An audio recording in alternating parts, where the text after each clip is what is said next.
Welcome everyone to this, the fifth webinar in the AFSA series called The Future in the Making. These webinars, as I hope you know by now, examine and discuss important aspects of international, commercial and investment arbitration in the context of the AFSA international rules, which were adopted and which came into force in June of this year. Today, we're delighted that Alan and Overy, one of the AFSA founding members, has volunteered to lead and present the discussion. Alan and Overy is a global law firm, indeed one of the largest in the world, with a leading practice in international arbitration.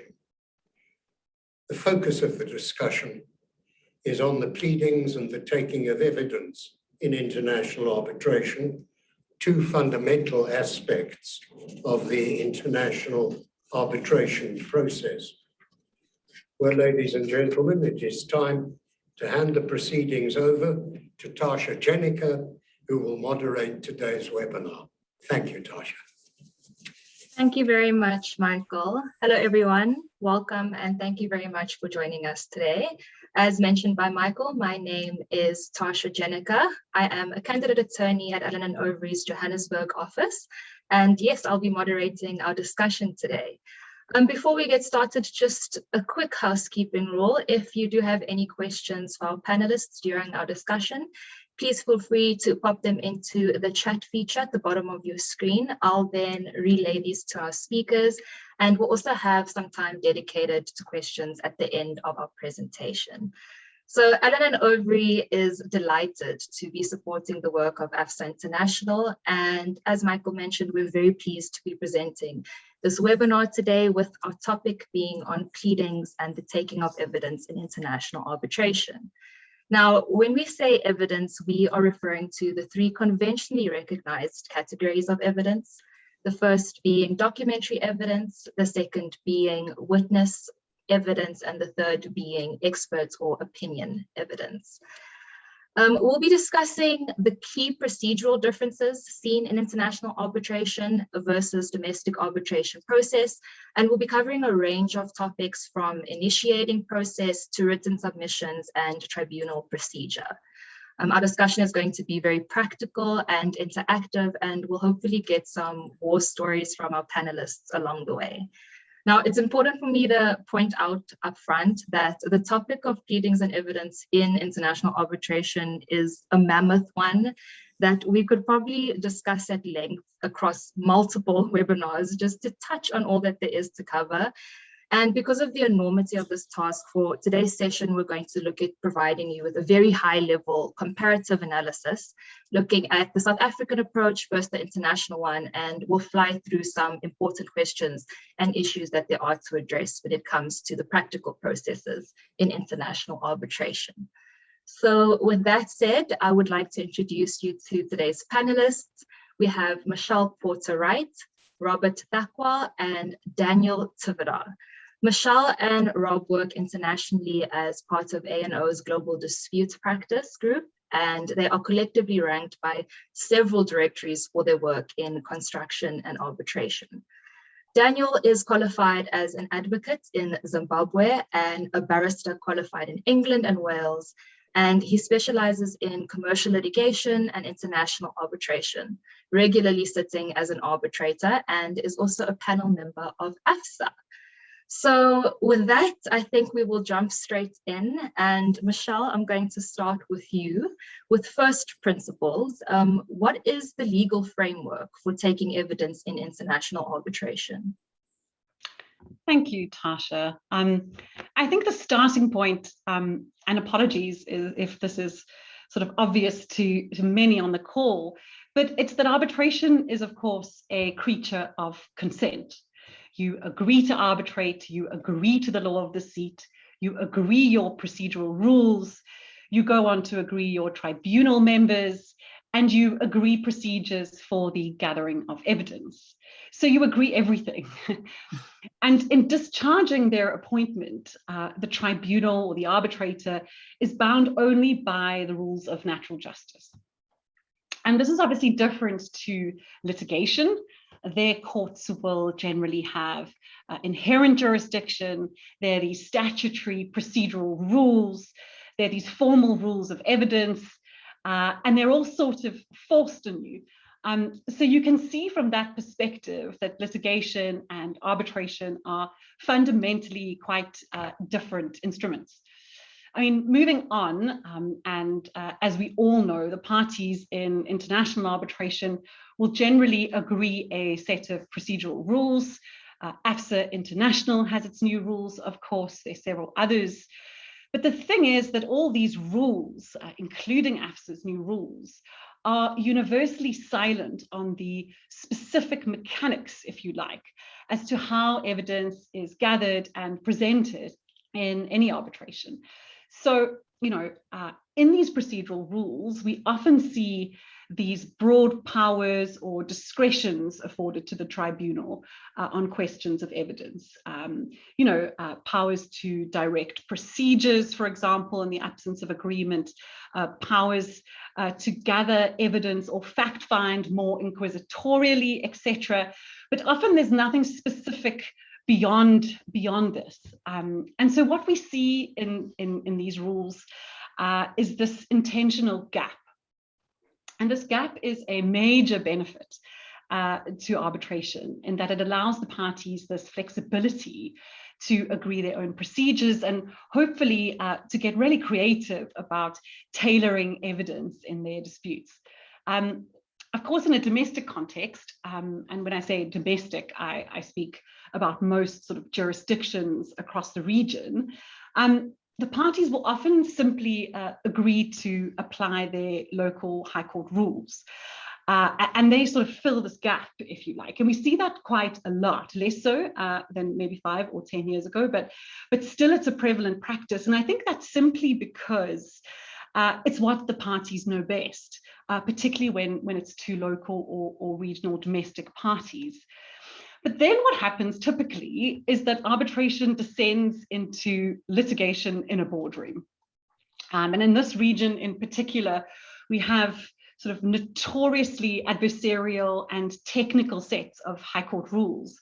In the South African Uniform Rules of Court, for example, there's barring of pleadings, condonation, Rule 30A, etc. And so even by global civil litigation standards, we're seen as technical and adversarial.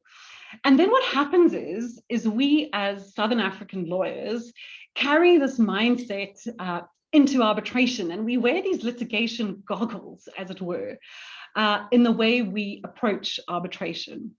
But hopefully, in the wake of particularly the new act in South Africa, the 2017 Act, and as these markets start opening up and downloading more international practices, hopefully we'll reinvent our procedural habits as a region and adopt sort of more creative procedures, I think, that serve the parties and the market a bit better. And we'll discuss some of that flexibility in some of those procedures today. So Tasha, I hope that answers your question fully. I mean, the concise answer, I think, is that the framework for evidence in international arbitration must be agreed, failing which it's directed. Great, thanks, Michelle, it does. So you mentioned that most of the institutional rules, including AFSA's international rules, are most often intentionally silent on questions of evidence collation. Is there a particular reason for that? So yes, I mean, as I've sort of alluded to, this gap is certainly an intentional one, and there's a very good reason for this gap. And it's because parties in international arbitration often do come from very different legal backgrounds. Of course, the people see the world differently in terms of how they approach litigation. And I think this difference is observed most starkly across sort of civil and common law traditions. So for example, litigants from civil law jurisdictions will expect limited or no hearings, much less emphasis anyway on oral testimony. So a civil lawyer won't understand why a hearing must be set down for more than 2 or 3 days, if at all. In civil law jurisdictions, we see no or often very limited obligations to disclose documents. There's no discrete discovery process equivalent, if you like. There generally are obligations to provide documents to support their case, but there's no obligation to disclose documents sort of harmful to your case in the civil tradition. So that's also a foreign concept. And civil law lawyers expect the court or tribunal to direct evidence in a very sort of inquisitorial manner. The courts and tribunals in civil law countries will rarely get stuck in. But in contrast, the common law tradition, which is us, shows a huge focus instead on oral evidence and hearings. There are also these expansive automatic obligations to discover all documents helpful or harmful to your case. There are no sort of written submissions, but they're these high-level, bare-bones pleadings instead. And evidence generally is pretty much run by the parties without much interference from the court. And these are all adversarial characteristics.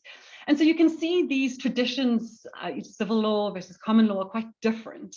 And in an international context, I think it's hard to keep everyone happy, which is why the rules leave it to the parties to agree their procedures on evidence. So then with that, we see that parties have quite different expectations of evidence procedures in international arbitration. How do they then go about bridging this gap and agree on how they will do things? So I think over the last couple of decades, this really rich body of norms and procedures has developed internationally as a fusion of sort of multiple styles of practice, which I alluded to above. And I think now it's fair to say that it's this distinguishable body of soft law, set of norms and procedures in its own right. And leading the way here, I think, is probably the International Bar Association and its rules on the taking of evidence in international arbitration. So I think it was 30 years ago or something, the IBA started publishing a set of rules which reflect essentially a compromise between civil and common law traditions for use in international arbitration. And the IBA, of course, is uniquely positioned to provide this sort of procedural guidance because I think it has an arbitration committee of sort of 2,500 practitioners or something from 90 countries or similar. So, these lawyers have really helped to develop this jurisprudence and develop this procedural framework. And I think these rules are now very arguably the most important body, I think, of soft law on collation of evidence in international arbitration. There are other rules and guidelines. The IARB has some guidelines. There are the Prague rules, for example, but there aren't any that I know of that are specific to our region. So certainly here, the IBA rules are the best known international guidelines for evidence. And we see them being adopted quite a lot, actually, even in domestic arbitrations, particularly construction arbitrations. And so the IBA rules provide this bridge, if you like, between these two very different legal traditions. And as a result, they will necessarily contain some features which are quite foreign to litigators in our region. Where we've seen these rules used, the parties often agree to apply them wholesale. Other times, they agree to apply specific parts of those rules, often only the rules pertaining to disclosure, which we'll discuss later, or simply they agree more fluidly that these rules are simply guidelines. But in our experience internationally, tribunals actually will apply these rules even if they're not expressly agreed. They've sort of become a standard, if you like, for practice globally, or best practice globally on the taking of evidence. Practically, the rules are always agreed as a supplement to the applicable procedural rules. So, for example, you will have an AFSA international set of procedural rules agreed alongside the IBA rules. Perfect. And then what are some of the important governing documents for procedure in international arbitration? So in international arbitration, once it's constituted, the tribunal will generally provide the all-important PO1 or procedural order 1. That's sort of signed by the tribunal only generally. And that sort of directs the approach to be followed on evidence, and will include reference to the IBA rules if necessary, if they're to apply, or they might set out a bespoke sort of procedure. We've seen that as well. Procedural Order 1 will generally attach a timetable, which will set out sort of the sequence of steps to a hearing. In South Africa, what we see at the moment, I mean, the practice is slightly, but not sort of materially different, I suppose. And the parties, I mean, including the arbitrator, generally just attend a sort of pre-arbitration meeting, and they all sign a minute of the meeting, which sort of reflects agreement as to procedural points and timetabling. I note that the AFSA international rules actually has provision for a case management meeting expressly, where sort of evidence planning is discussed and agreed. So that's a unique feature. And, you know, I think on a slightly related note as well, and I might sort of be missing, not answering your question specifically, but I think in international arbitration, also something for South African practitioners to note is that there's far more of a focus on sort of initiating procedure prior to the tribunal's appointment. So notices or requests for arbitration, responses to those requests, and the point of those documents is really to define the jurisdictional parameters of the dispute, often before the tribunal is even appointed. So, you know, AFSA's new rules have sort of similar initiating processes. And so I think that's quite different for South African practitioners. Often, you know, it can sometimes take quite long to get your tribunal appointed. You know, regionally, in contrast, what we see with some exceptions, I think, is that these initiating processes are often perhaps ignored or often overridden. The parties will just have a pre-arbitration meeting and off they go. So here, I think, for better or for worse, it's the pleadings that tend to define the jurisdictional parameters of the dispute. So I think South African lawyers, you know, might need to get used to these sort of more lengthy initiating procedures in these types of proceedings. And then there's been a lot of talk about the procedural flexibility, but can you maybe provide us with some examples of this in the context of collecting evidence? Sure. I mean, I think perhaps crucially, I think I must say at the outset that this flexibility we've alluded to really works optimally where all the parties and the arbitrator embrace it. I think the best example I've seen is an international arbitration where there were quite complicated issues of quantum in dispute. I think it was a damages claim which involved evaluation.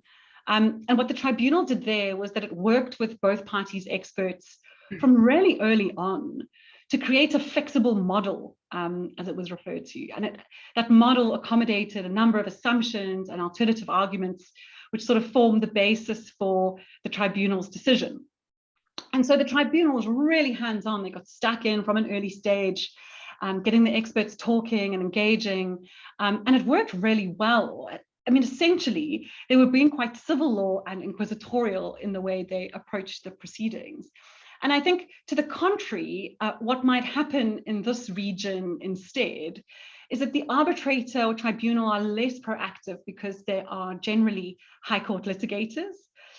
They're trained in this more adversarial, party-led approach, and they're used to sort of more formal rules of evidence and procedure applying as we've discussed in the high court context. And so what they tend to do in our experience is that they sort of sit back during the proceedings. And then the tendency sometimes at award stage is sort of to simply accept or reject one or other expert report wholesale on the basis of credibility or on the basis of onus. Or worse yet, they'll take a pleadings point. They'll sort of dismiss a claim on the basis that there's sort of some, you know, technical issue with the way that the relief has been sort of formulated. But I'm not sure whether this sort of formalistic approach really does serve the market, I think, because it remains that the parties have agreed to resolve their disputes. They see value in arbitration's distinguishing features. And so we can't, certainly in my opinion, be taking all these sorts of technical points. So we also need arbitrators to really take the reins and embrace this flexibility and move away from this court mindset. And the new AFSA rules actually allude to this. I think they say something expressly like the tribunal and the parties must remain true to the essence of the arbitration agreement or something similar. And then perhaps lastly, Tasha, and I think this is also crucial, is that this flexibility can be used by the parties on a strategic level as well. So, I mean, a couple of examples. You have a witness who, is nervous or for whatever reason wouldn't be good in the box. So in those circumstances, you might want to push for a limited hearing, written witness statements. If there are documents perhaps you don't want to disclose for whatever reason, you can agree a less expansive disclosure process.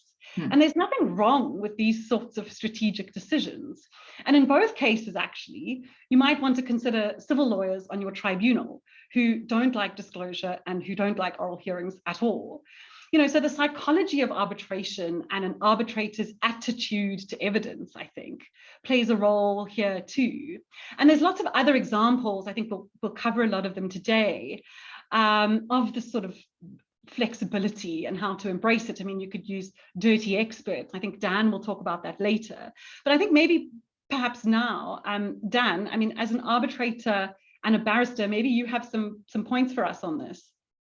Yeah, sure. So, I mean, first of all, I agree with all those points that you've made. And I think the example about the quantum experts is a very good example of how a tribunal and the parties can find creative ways of ensuring that the dispute is resolved in a manner that that assists them.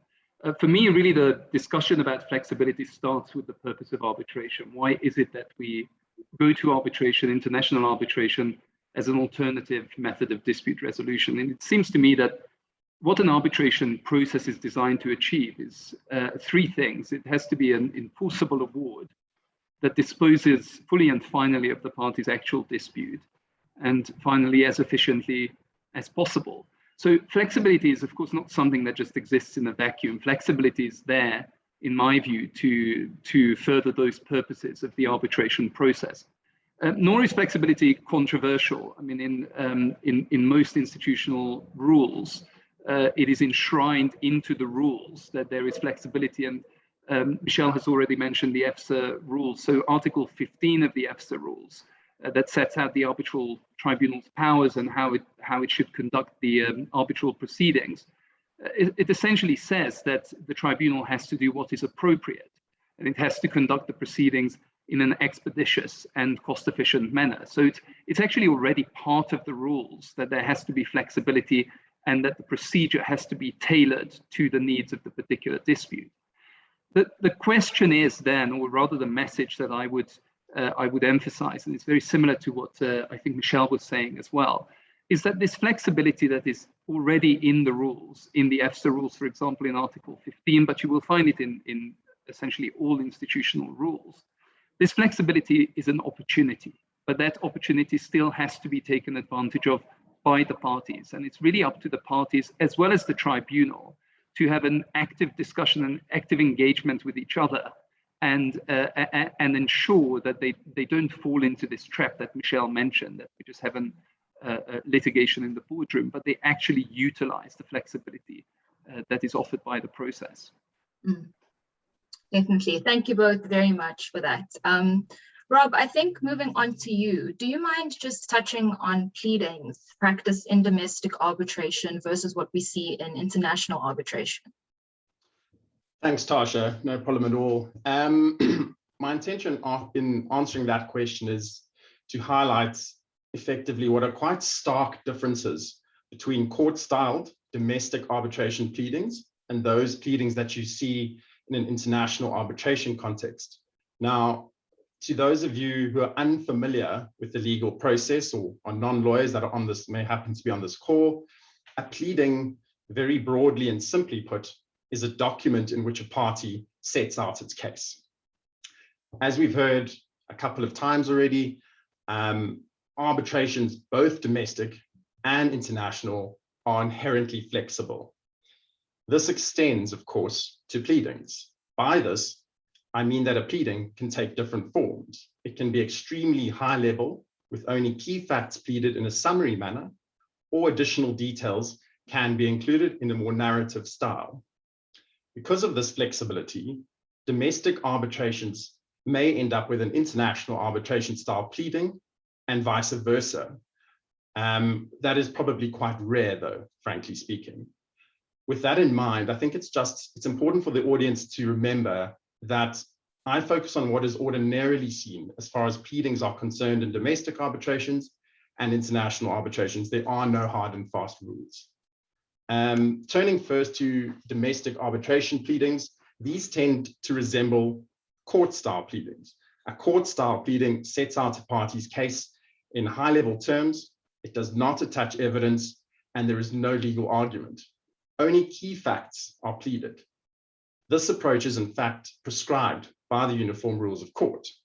These documents are often relatively short and can be put together quite cost effectively, certainly in comparison, as to what we'll see later, to international arbitration style pleadings. In a domestic style arbitration where there is no counterclaim, pleadings are usually considered closed once the claimant or plaintiff has delivered a statement of claim or particulars of claim, the defendant has responded via a statement of defense or plea, and the claimant has thereafter responded further by way of a statement of reply or replication. Now, the inherent scarcity of information in those pleadings tends to lead to multiple successive procedural steps after close of pleadings. This may include discovery or disclosure process, which Michelle will touch on a bit more. It may include the exchange of factual witness statements, the exchange of expert reports, and there may even be other steps included.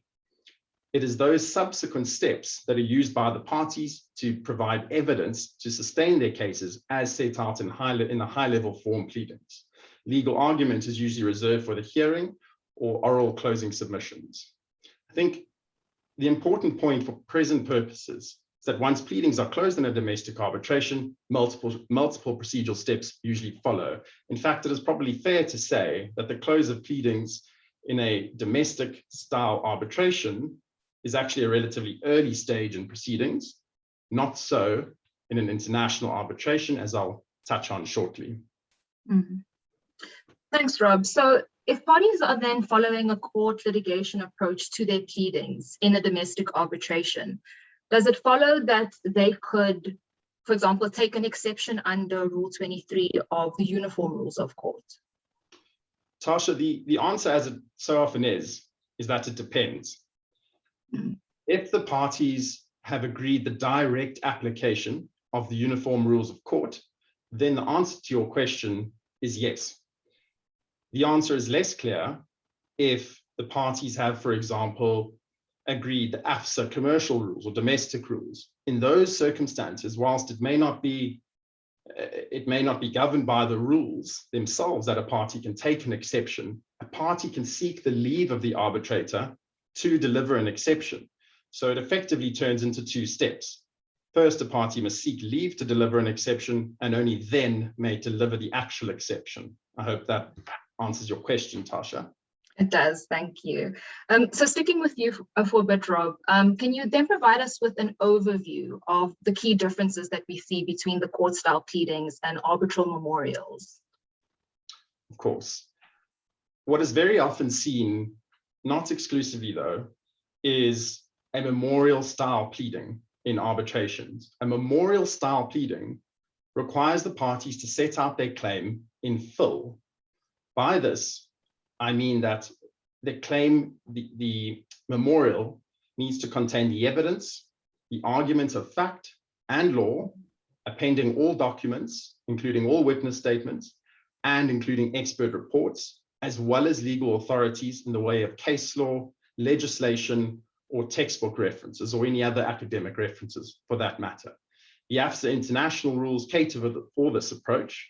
Equally, they are inflexible and can accommodate other approaches.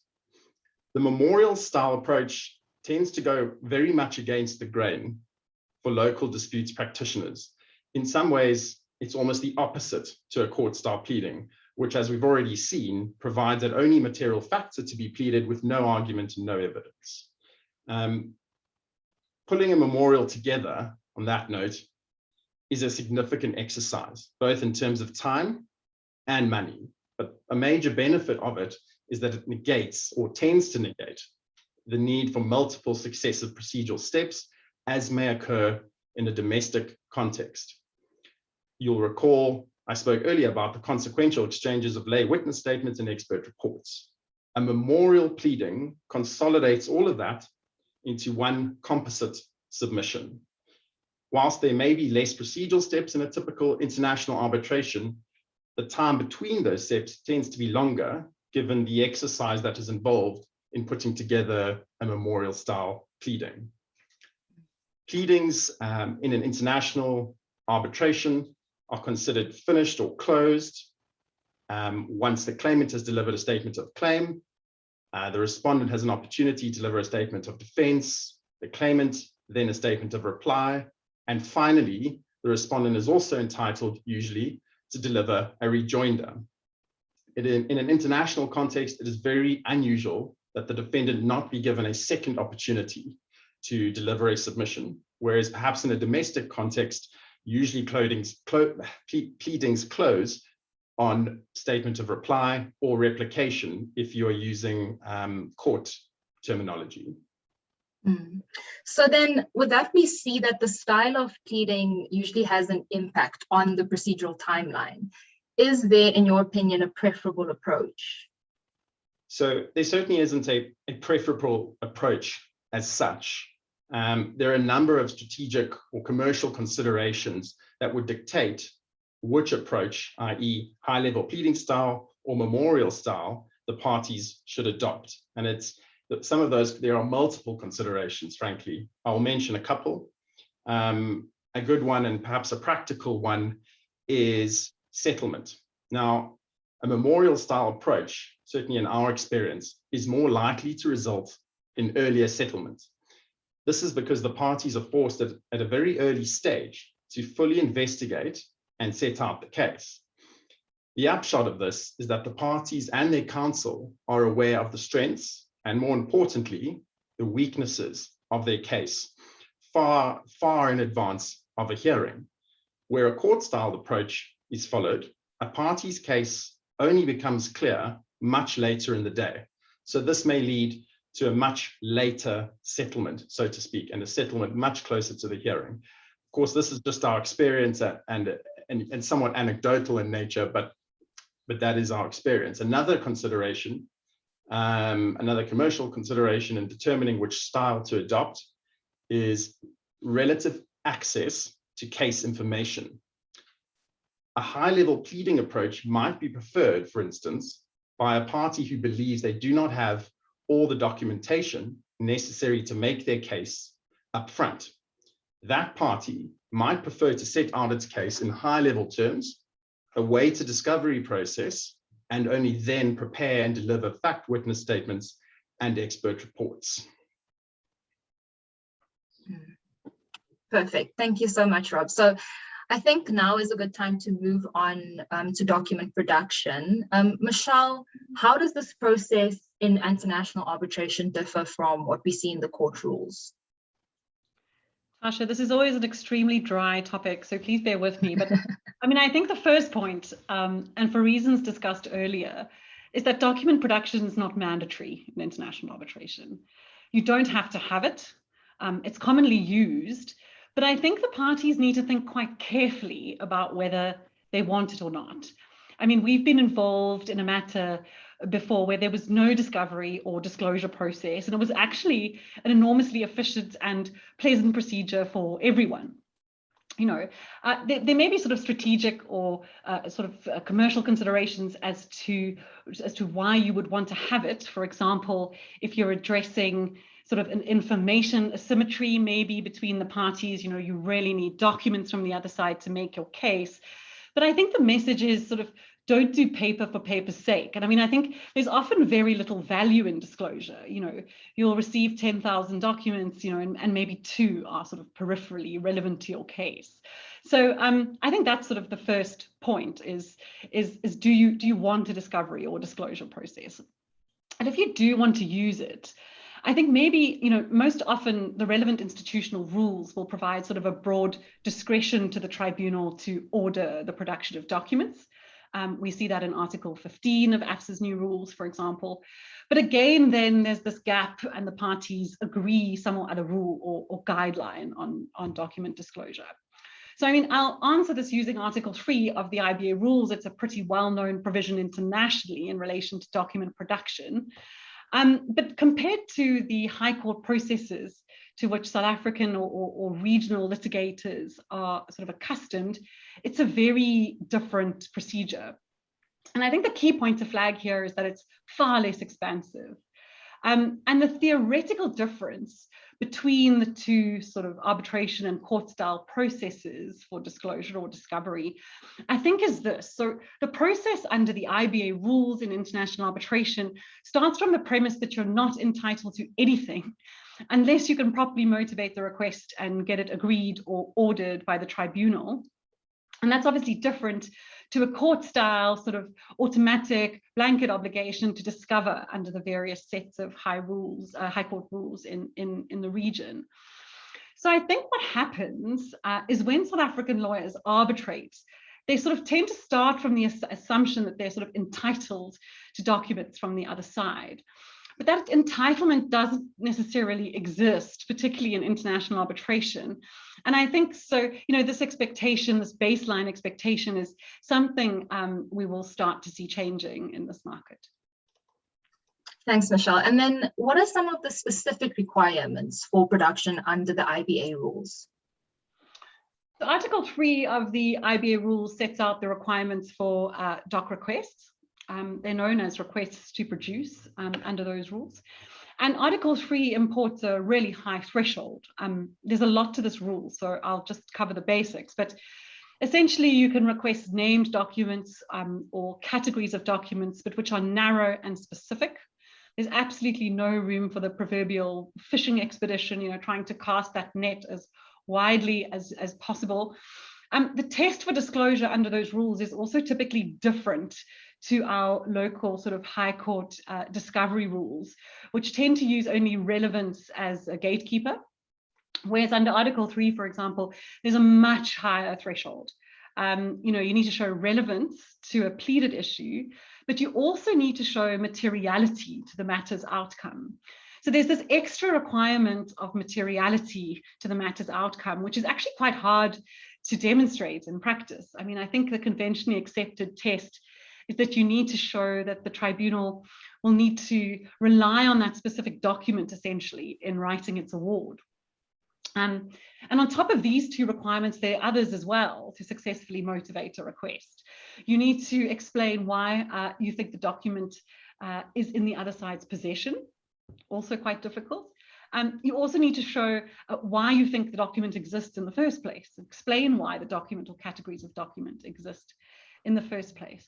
And so you need to do all of these things to get a request over the line, you know, and motivating the request along the lines I've just discussed is just the first hurdle, because then, of course, you need to get around a number of potential objections that a party might take under Article 3 and Article 9 of those rules. And a lot of those objections are sort of also conventionally seen in high court litigation and will be uncontroversial. For example, you know, the request is overbroad, it's irrelevant or non-material, privilege, confidentiality, unreasonably burdensome, you know, offends procedural economy. That's a core one under the IBA rules.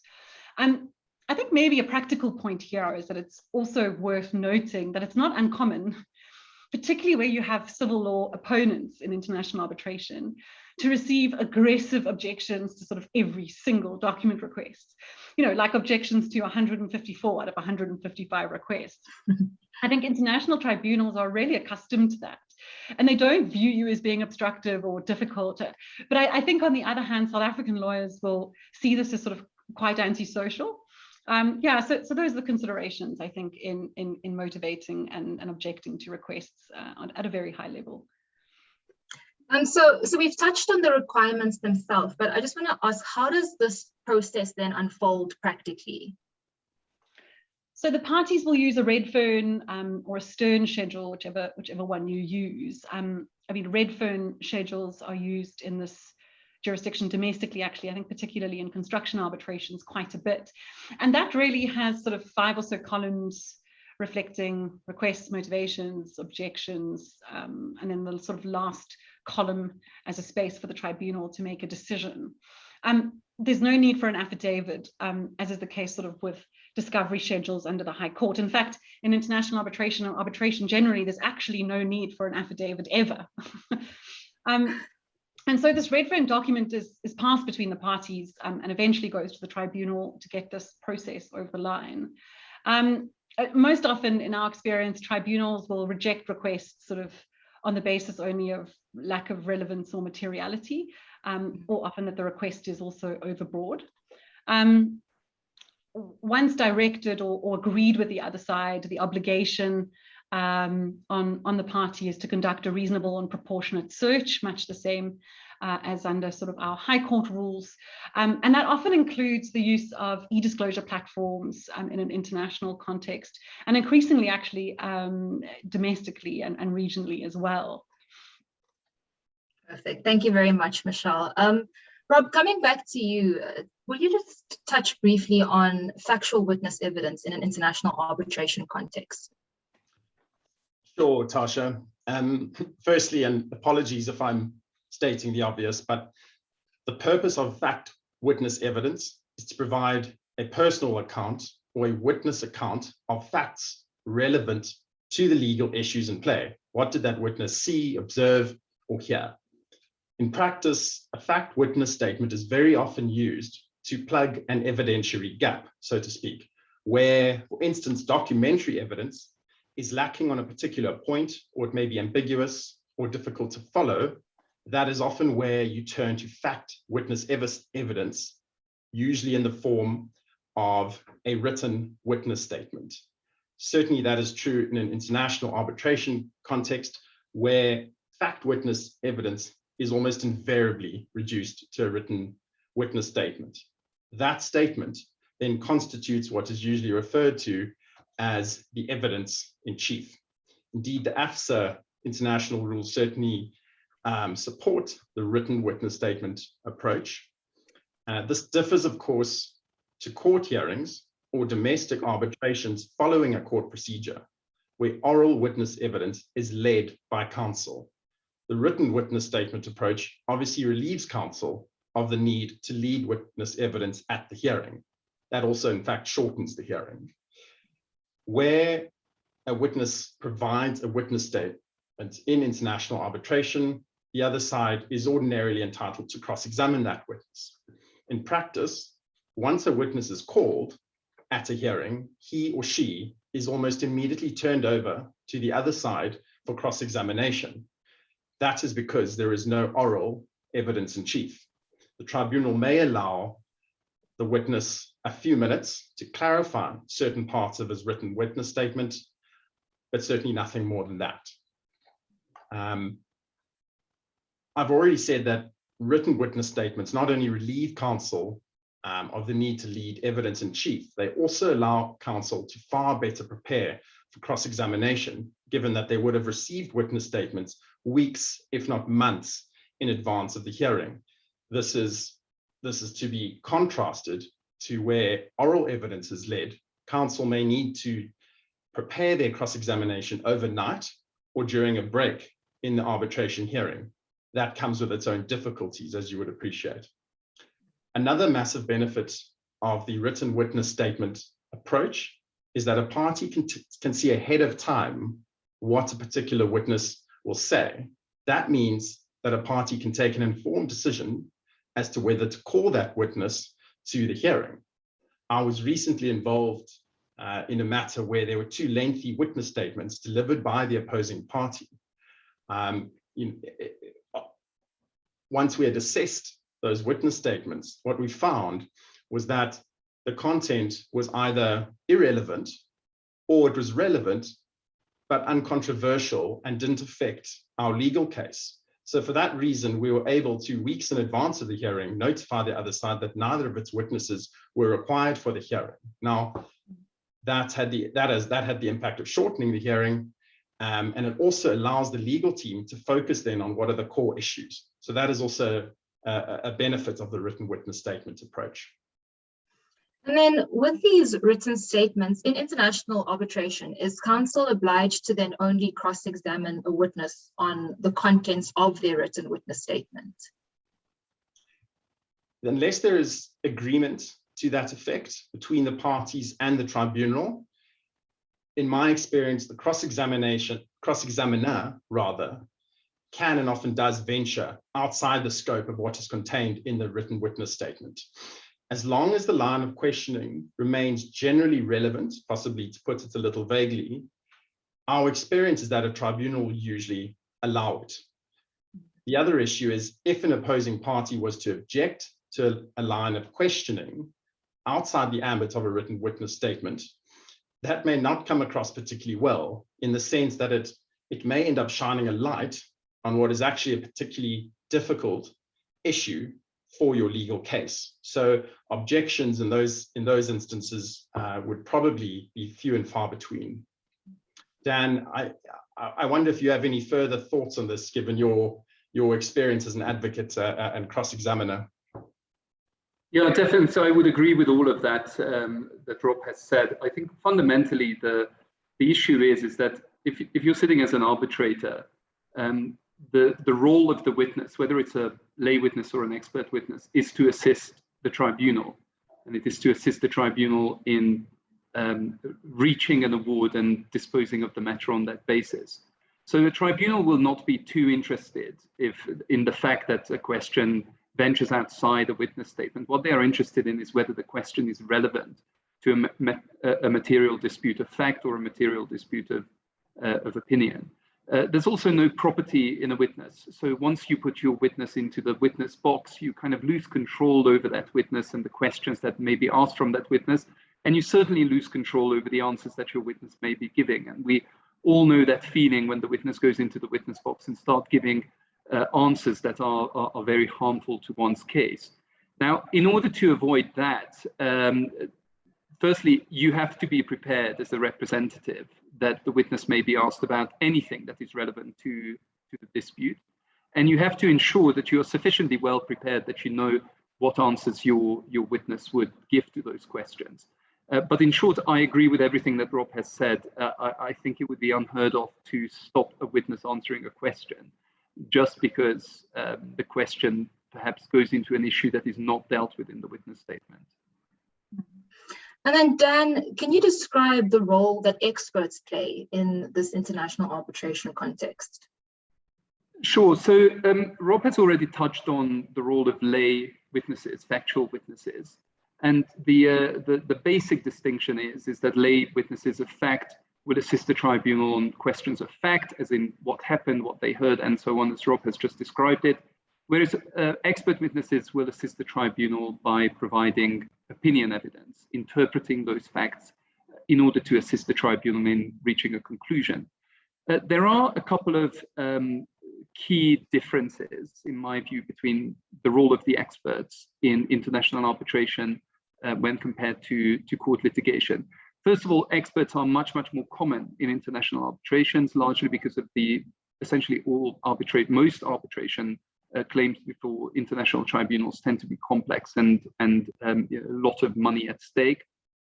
Secondly, and this is something that Michelle has alluded to earlier, there is no very stark delineation between questions of fact and questions of opinion in international arbitration.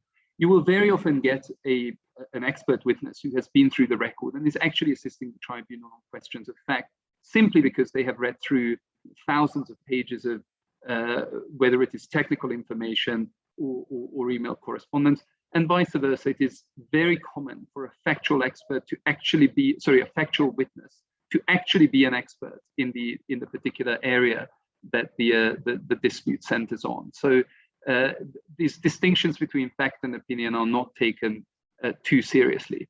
And finally, just in the interest of time, just the last one I wanted to say is that experts should and do take a very active role in international arbitration. So they are involved in document production, assisting with factual witnesses, assisting with other experts' reports, and so on. They're very actively involved in the entire process. Mm. And then do you maybe have some tips for how one can go about assisting and managing these experts? Yeah, so as I said, the expert's role is crucial in international arbitration, but it is up to the legal representatives to ensure that they can fully utilize the assistance of the expert. And just to focus on three areas, how experts can be managed, and at times they need careful management. One I would say is time management. The other one is making sure the expert has the information that the expert needs to provide a report.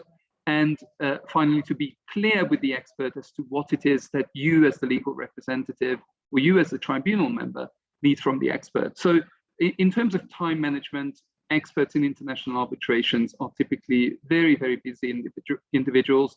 So I would encourage representatives to ensure that the expert has capacity in the first place to accept the brief, and then to constantly almost setting milestones for the experts. You know, can we have your draft report by this date? Can we discuss it on this date?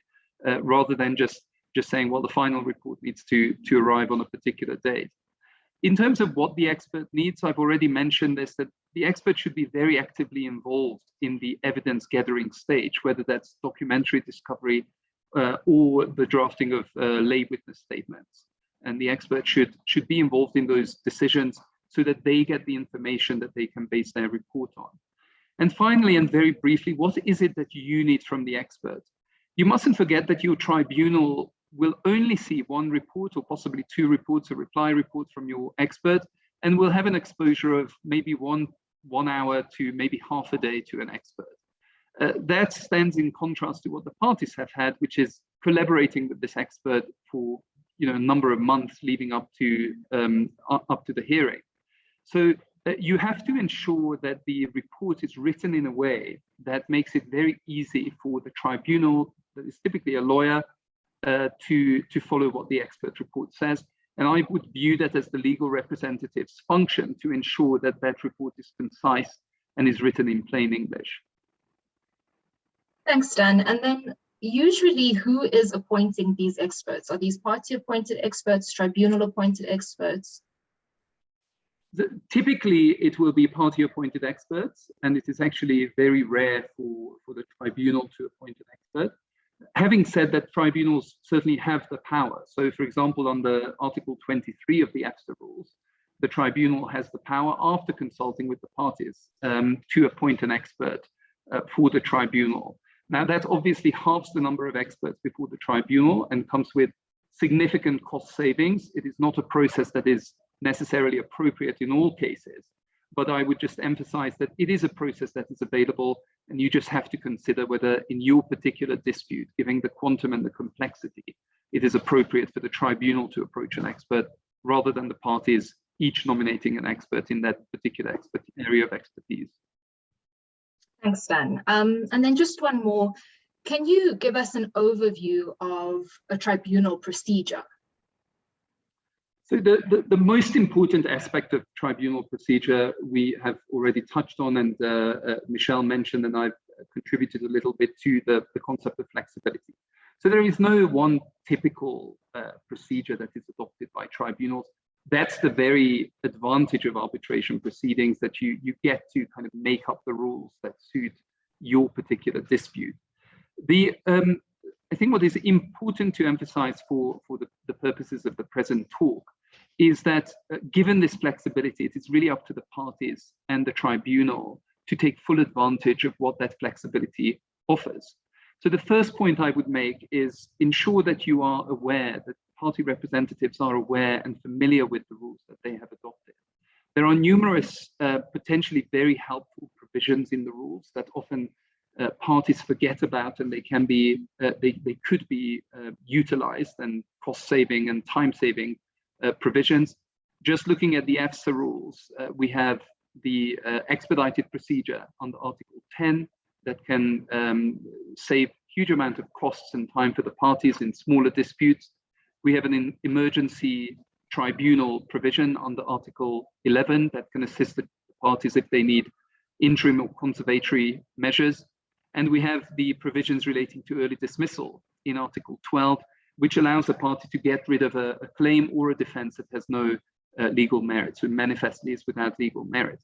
But for any of these potentially very useful processes to be taken advantage of, you have to know it in advance. You have to know about them.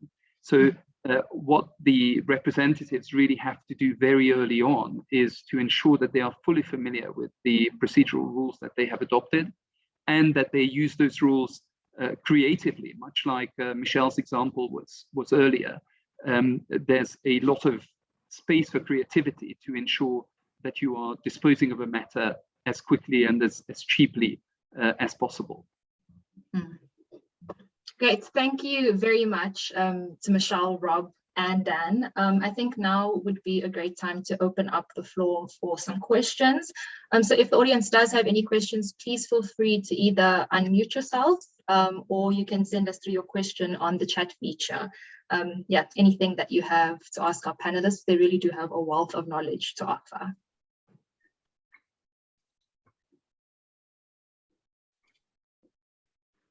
Tasha, sorry, I see that the question has been posted, Yes. which is, shall I take that? The question is, can counsel cross-examine as to credibility of the witness in circumstances where a written witness statement is used? So the answer to that is definitely yes.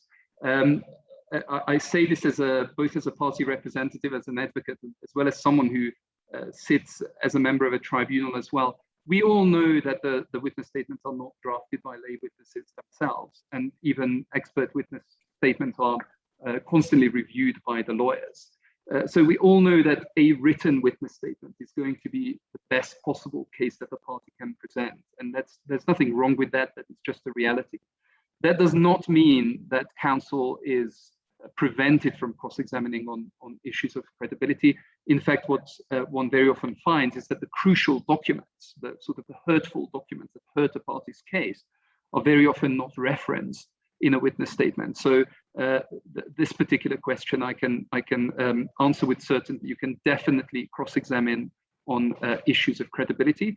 The one caveat I would say, and this is something that Michelle alluded to earlier as well, international arbitration tribunals typically wish to deal with the real disputes in hand, and credibility can be very relevant in certain circumstances, but at times credibility doesn't necessarily dispose of a matter. In other words, if we disbelieve a witness, that very rarely tends to mean in a complex international arbitration matter that's the end of the case. We typically have thousands of pages of contemporaneous documentation as well. But if credibility is a relevant issue, you are certainly not prevented from taking a credibility issue. Perfect. Thanks, Dan. I think we have another one here, which Michelle, I think might be perfect for you. If I am sitting as an arbitrator, how must I sanction a party's failure to cooperate or provide documents? You're on mute at the moment, Michelle.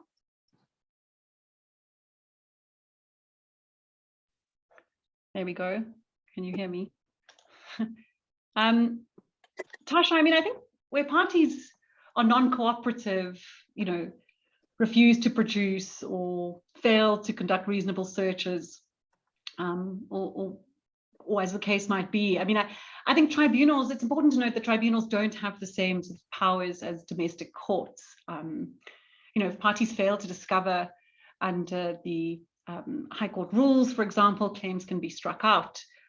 If a party fails to comply with an order for better discovery, I think in some exceptional circumstances, maybe, contempt of court sort of sanctions might apply. But sort of in international arbitration, they don't have the same sort of sanctions available. I think maybe it's important to say that under the IBA rules, tribunals are actually empowered to draw adverse inferences against parties who sort of non-cooperative with a document production order. And that essentially consists of sort of inferring from a party's failure that that document was adverse to a party's case on a particular issue. I think in practice, what we see is that tribunals are very reluctant to draw explicit, at least, adverse inferences.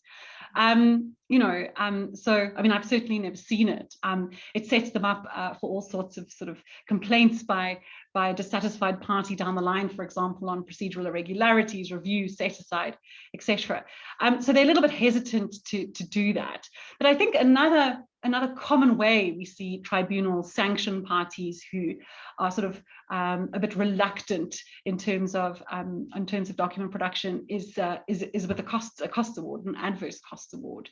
I think I might also just add that the AFSA rules have this very useful sort of set of guidelines attached to them, which is basically it's a set of guidelines on party conduct. And there they reiterate the obligations essentially in relation to good faith in document production and preclude parties from concealing documents and those kinds of things. I hope that answers your question. I think in short, it's a difficult one for tribunals to navigate. Great, thanks so much, Michelle. If anyone else has any questions, please feel free to just let us know. Rob, just a quick one. Are amendments to pleadings still common when the parties have agreed to a memorial style pleadings approach? I wouldn't say that they're common. Having said that, they do happen. What we tend to see when a memorial style pleading approach is adopted is that parties will look to rather clarify and amend their case in a subsequent pleading. So for example, you might have a defendant who said something in a statement of defense and will clarify that in a rejoinder. And one of the reasons for that is the practical challenge of amending a memorial style pleading. You'll recall that I said it contains legal argument, expert reports, witness statements, documents, legal arguments, etc. That is quite an egg to unscramble, so to speak. So that is one of the reasons you see less amendments in an international arbitration setting. Not to say they don't happen, they certainly do. But amendments certainly are more common where you have a high level pleading in a domestic or regional arbitration, and that is also informed, of course, by the court rules. In fact, the court rules prescribe, I think it's Rule 28, specifically provides for amendments to pleadings. So yeah, short, uncommon, they do happen, but they're usually dealt with in a slightly different way, if that makes sense. Okay. Perfect, that does, thank you. I think maybe if I can just hop in there as well, Rob, I mean, I think that's exactly right, is that essentially where you have memorial style format pleadings, it's very difficult, obviously, to amend as you would in a high court context. So I think what tends to happen is that you sort of subtly recast your case as you go along in international arbitration, and probably just hope no one takes a credibility point against you down the line. But yeah, Rob, I think that's absolutely right. It is a practical difficulty. I think maybe also just to say that where you are pleading in a memorial style and your written submissions or pleadings are accompanied by witness evidence and expert evidence, you're less likely to need to amend down the line because, of course, you've done this very thorough investigation of your case up front, to be able to make your submission in the first place. So, yeah, that's my 10 cents. Perhaps just to add one final tidbit there is that a tribunal is unlikely to worry too much about a party amending its case in a subsequent pleading.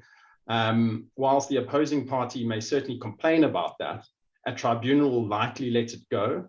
The tribunal is focused on allowing the ventilation of the issues in the case rather than sticking to technical rules, as we tend to see in the uniform rules of court, for example. One thing a tribunal may do where it sees a significant change in case is allow the other party, or the innocent party rather, to kind of deliver a further responsive submission, and it'll deal with it in that way, as opposed to, for instance, striking out the new case or holding a party to its original position. So hopefully that adds a little bit further flavor to the question. Maybe also, if I can just, one last point, maybe flowing from that, is that, as our market opens up and we start downloading all these international practices, so to speak, for domestic use, I think a real risk also exists in sort of the fragmented use of these international procedures. And I think you sometimes see that domestically, it often doesn't work if you have one party taking a sort of a pleadings approach and another party taking a memorial approach. For example, another related point is, how would you motivate this or achieve the seriously onerous provisions or threshold of motivation under the IBA rules when, for example, you've agreed the IBA rules process on document production with a high-level, bare-bones, pleading-style format, sort of memorial exchange process? It's very difficult to motivate sort of relevance, materiality, and on all those other points we discussed earlier, where you have a very high-level sort of pleading. So I think the point there is that there's some danger maybe in a fragmented sort of use of some of these procedures. I thought I would add that perspective. Dan? Perfect. I think you've covered a lot of points. I think the most important one is the one that you've just raised, Michelle, which is this fragmented use of various different standards. And often the reason for that is that arbitrators don't yet feel comfortable with these internationally applicable standards. They just haven't had the experience. And I would view that as the party's role to educate their arbitrator in certain respects. And I've certainly had an international arbitration based in South Africa, in Johannesburg, where the arbitrator, in fact, I think Michelle was instructing me on that matter, where the arbitrator was applying the rules applicable to questions of costs in South African court proceedings. Now, that's wholly inapplicable. The fact that we're sitting in Johannesburg does not mean that South African law on costs applies. And there was a bit of controversy between the parties. Well, those rules very much suited the other side. And what I think we were trying to say to the arbitrator is that because this is an international arbitration, you just can't refer to areas that you're comfortable with. You have to refer to areas that actually apply, and those are international arbitration cost rules and cost principles. So sometimes those issues have to be tackled head on, and arbitrators who very often have spent decades in the courts, they have to be told, well, that's your experience in the courts. Now you're sitting as an arbitrator in an international matter. So please forget about that and just listen to these submissions. Because unless parties do that, the international arbitration will not develop in the region. We have to sort of, as users of arbitration, we have to be alive to that and address those issues. Mm. And then I see that we have another question that's come in. Dan, I think this might be a good one for you given your experience. So if an arbitrator in an international arbitration matter awards costs in my client's favor, what is the quickest method of taxing the costs and recovering them from the other side if they don't pay the tax costs? What are your recommendations? Well, so when we're talking about recovery, we instantly have to talk about registration of an award. So first of all, in international arbitration, very often the party who has to pay the costs or has to pay the award or has to perform in accordance with an award, whether specific performance or payment, will not actually be resident and might not even have any assets in the country where you are seated. So the two AFSA arbitrations I've sat on as an arbitrator, in both cases, the paying party ended up being a party who was outside South Africa, even though the award was rendered in South Africa. So the other sort of the premise of the question is that there has to be taxation. Now, I would just sound a word of caution on that as well. Taxation is a court litigation concept. And it, in my view, falls exactly into that category I've just mentioned, where arbitrators are looking at court processes and applying them to arbitration. So the first question is, can the arbitrator himself or herself determine the question of costs, not just in principle, but actually assess the costs? And very often the answer to that is yes. So you might not even need to go through taxation. The added advantage of that, well, two advantages. One is that it is much quicker than going to court taxation. But a more important, perhaps substantive advantage is that the arbitrator will be, of course, very familiar with the issues that were raised in the arbitration and will know very, very well how much work had to go into that particular dispute from a party. So he's in a much better position than a taxing master or some court official sitting in the High Court. So I first of all would encourage the person who asked the question to check whether the costs need to be taxed.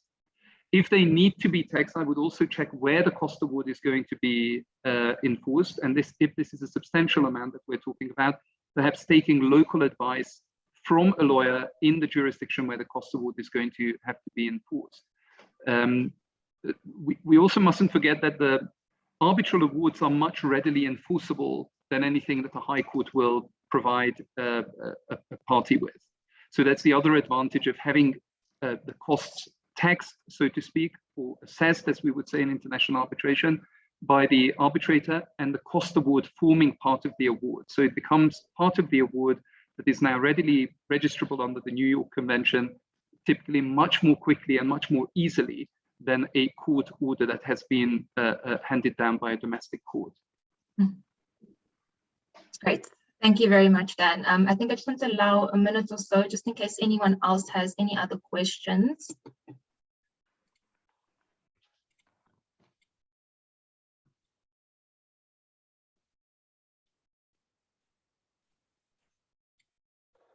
Okay, I think we're good.